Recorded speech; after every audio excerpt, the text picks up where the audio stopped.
Music. Welcome to Artist Spotlight. I'm Liv. Hi, my name's Maisie, and today we'll be talking about grassroots venues.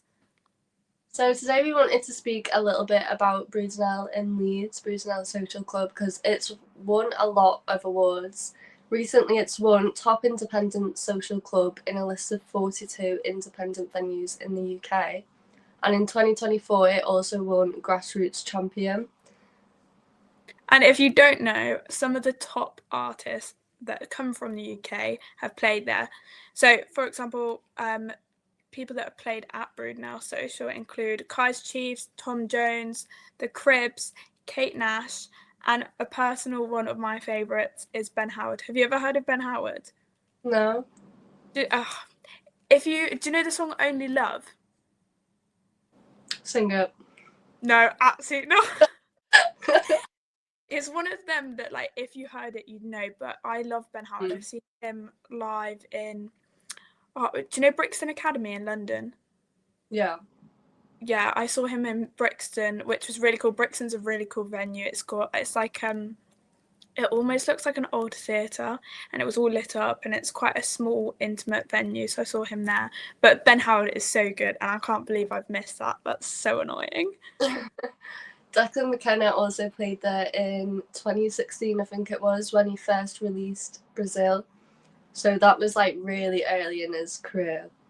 And it just shows like how people really start off at grassroots venues, and that's why they're so important, because it starts off people's career, it gets people's jobs. But yeah, I also seen Declan McKenna in, I think it's in Manchester, I can't remember what it was called, like Albert Hall, I think, which is a really, really pretty venue. It's like, I don't know, the ceiling is huge, like it's just, the interior is so amazing. I saw Declan McKenna, I think it was at Victorious Festival. Do you know Portsmouth? Yeah. And he was actually really good live, because I think some artists you see, they don't sound anything like they do on Spotify or YouTube. And then to see them live and they sound the same. It's like the Wombats. I saw the Wombats at Victorious. They were really good live. Wombats, so good. I love them. I know. And then, so now, have you got any grassroots venues in Leeds that have shut down? I know Old Red Bus Station shut down, I think, last year, which was a really big loss to Leeds. I know so many of my friends loved that place. I only went a couple of times, but all my friends are still gutted. They still speak about it now, saying, I can't believe that shut down. But I know that the people who was running it said that it was a lot to do with the council and how they don't necessarily support small businesses as much as they should, as well as the creative industry. And they were saying it was just a whole mix of landlords, cost of living crisis, where they just couldn't afford to pay the rent anymore, and that's put down. But it was such a big venue for people and for students, especially in Leeds. Yeah, because they had a weekly event, didn't they? Yeah, it was full fat, and now they've moved that to Hedgerow House now. Yeah, and I think Leeds especially, I think Leeds is quite big in music culture, and especially like grassroots venues, but a lot have recently shut down, especially after COVID and like the cost of living crisis. And I think people are drinking less, and people don't have the money to go out and spend, and people generally aren't going out as much. That's why these venues are closing down. And one that I saw is there's a cocktail bar called BCD in the city centre of Leeds, Cool Lane. And before BCD was Wire, which shut down in June 2024. And they did a lot of like techno, lots of different DJs. But that really kind of, those grassroots venues are like stages for opportunities for these like smaller DJs to get seen, and to get seen by like not only kind of like event management and like promoters, but audiences as well. Yeah, definitely, because if you think about all these people that have played at Brudenell, like Declan McKenna, he's now like headlining festivals. He's headlining like Reading and Leeds Festival. I know I seen him at Glastonbury a couple of years ago, and he was on the main stage, which is just insane to go from Brudenell to Glastonbury. Yeah, and I think that's why it's so good to support these grassroots venues. It's not only because you want to see them, it's also kind of finding new music and new artists. And like you've just highlighted, in like 5-10 years time they could be massive, and you're like, oh, I went to see Kaiser Chiefs for a tenner back in like Yeah, 2014, whatever, like yeah, just because a band is smaller doesn't mean you shouldn't see them.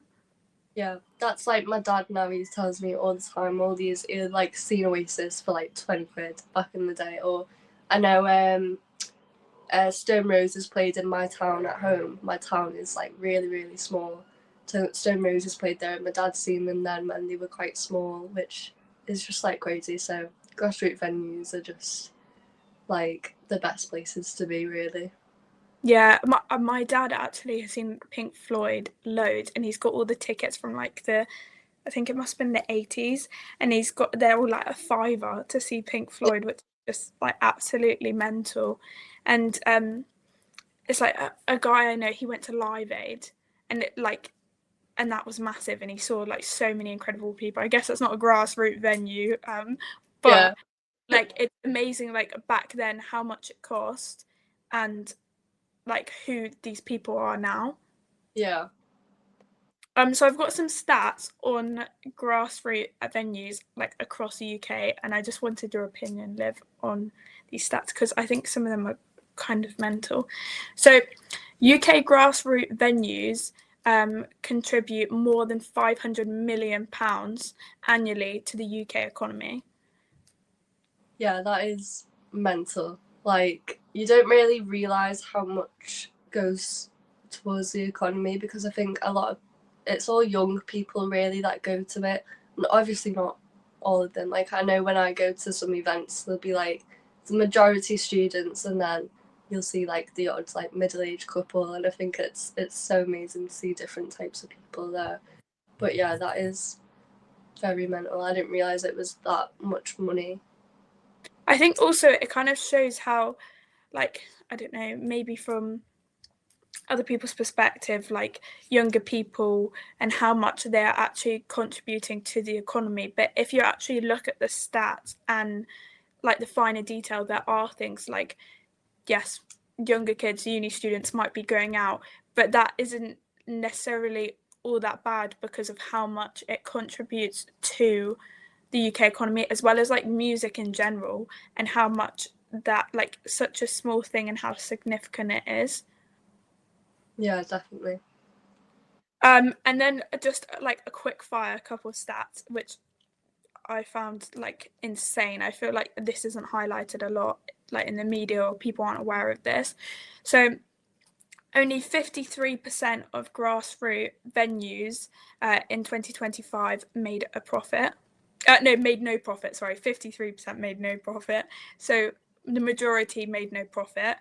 Um, and those that did had an average profit margin of 2.5%, which That is not.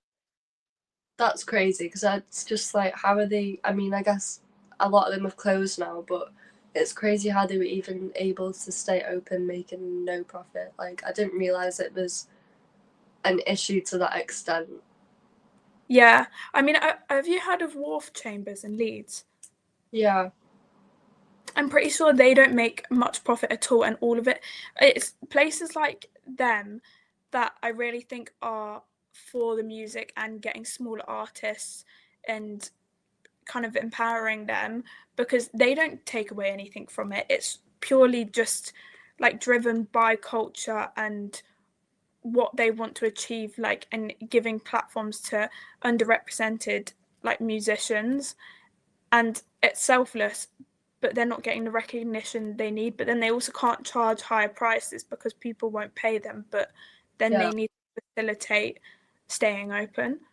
yeah. It's like just a massive cycle now, because it's the whole cost of living crisis. People aren't going out because they can't afford to go out, and then because they aren't going out, businesses can't afford to stay open, and then it's just a whole cycle that isn't great. Yeah, and then on average, 30 grassroots venues close like each single year, and with 6,000 jobs lost. So that shows the effect it's having on the economy by shutting these grassroots venues. Yeah, because I know I never actually went to it, but my friends loved this place. You know, Hi-Fi Club in Leeds that also shut down recently. Yeah, and I wonder when we'll see the impact. Like in 10 years' time, will there just be a decline in like new music because we haven't had that opportunity to give smaller artists like a stage? Like when will we see that hit? And what does this ultimately mean for music? Yeah, I think a lot of the music industry is just moving to people who are already big now. Like we've got a new club coming in Leeds, Mint XL, which is like the fourth club to come out of the Mint brand, whereas we've got independent um, venues shutting down, and then another big venue opening from a brand that already has three massive events that are gaining so much money. But we've got small venues like Old Red shutting down. Um, yeah.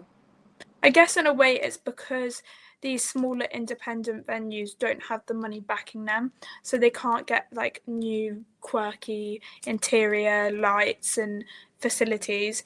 And then there's the people that do have the money and that can like start up with money backing them and have all these great new facilities, and they're shiny new to like students, and they just go, and these places that are really like harboring like new talent then shut down because people are going to the new and shiny thing when it's the smaller venues that really matter. Yeah, I think it's a lot of trend following as well. I think a lot of people don't like to go to see a new person in case it's maybe not that great, other than you go to see someone who you know everyone loves and enjoys, then you're more likely to go spend your money on that. I also think it's like the lack of promotion of small venues, because I know there'll be so many events happening in Leeds at smaller venues, and most people will never know that they're happening. And I feel like that's just a promotion issue as well. But again, you need money to do that. Yeah, that's the thing. If you look at like Fresh to Death's Instagram, which is a promoter in Leeds, you never see any of the smaller venues. It's the student nights and like Beaverworks, the big ones like Warehouse, Project, or not Project. What's the big one? O2, that's it. Oh, Um, so yeah. there's too many. um, they're all getting promoted and not the smaller venues. Yeah. So, but RA is a really good one. Resident Advisor, it's an app, and they show which one are the top picks for the month. Yeah. And they do smaller venues. It's not just the big ones that they highlight. So they're really good in kind of um, highlighting those smaller venues and what's going on in Leeds. Yeah. I also think smaller venues are just. I know when I've gone to see an artist, I've enjoyed the smaller venues a lot more than the big arenas and stadiums. Like, obviously, they're great as well, but the smaller venues, they seem so much more intimate. You know, everyone that's there is actually for the music, and it's just a better atmosphere. Yeah, I mean, I've been to like a couple smaller ones in London. So I actually, do you know who Dean Lewis is? Yeah. So I went and saw Dean Lewis in London. This was a couple years ago, and it was like he's massive in Australia. Apparently, like he sells out stadiums in Australia. Whereas like here, I paid like 22 quid, and I was standing, and literally there was like people with like their B-reels on their phone, like putting it to him, and he was like literally grabbing their phones and taking pictures from the stage, and you just wouldn't get that in like a massive venue. No, no, that's what's so great about it. Yeah, I just think the whole intimacy and of smaller venues just it gives, how we were talking in the first episode of the series, it's like the experience, and that all adds to the experience. Yeah, Like it's not just about the music, it's the relationship that the musician has with the audience. yeah, definitely. Well, Today we're going to be doing Skip or Save with some people who have played at places like Brudenell and Beaverworks before they actually got famous, and Maisie's going to tell me what she thinks of them. So the first one is I Predict a Riot by Kaiser Chiefs. Is that how you say it? Yeah, the Kaiser Chiefs. Yeah. Absolute classic. You can't go wrong with that. I'd have to say Save. Like, I think my dad would kill me if I said skip it. Yeah, definitely. I love that one too. And they played at Brudenell in 2005, which I think is when their first album came out, or maybe the second. So again, that was before they even become as big as they are now. Exactly. That's why I think it's so important for you to go to grassroots venues and just support smaller artists, because you never know, in 5 years' time, they might be doing Wembley. Yeah, exactly. The second one, this is a DJ called Mall Grab. Just the Way You Are. This one's been trending on TikTok for months and months and months. Okay, Liv, I want your opinion on this, but I do think it's like slightly overplayed, and I have been at clubs where it's played it, but it's just, I'm really sorry, but it's a bit annoying. I understand it's been overplayed, because when something trends on TikTok and you go on the app and it's song after song after song, the same one, I can understand that, but I do love it. I agree. Yeah. Also, these played at Beaverworks in 2016.